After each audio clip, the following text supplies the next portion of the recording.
Big boss Telugu 9వ సీజన్లో 40వ రోజు episode ఆసక్తికరంగా మారింది.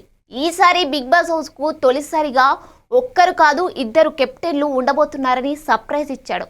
కెప్టెన్సీ కోసం విడిపించు గెలిపించు అనే వినూత్నమైన సమాధి టాస్క్ పెట్టారు.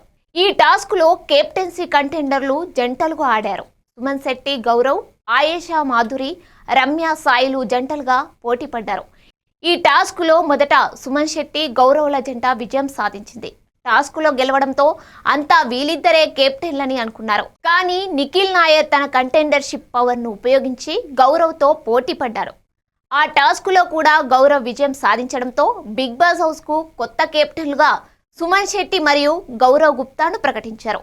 కెప్టెన్ అయిన తర్వాత సుమన్ శెట్టి అధ్యక్ష నీతిగా నిజాయితీగా ఉంటానని హామీ ఇస్తున్నా అంటూ ఉత్సాహంగా అరుస్తూ కనిపించారు.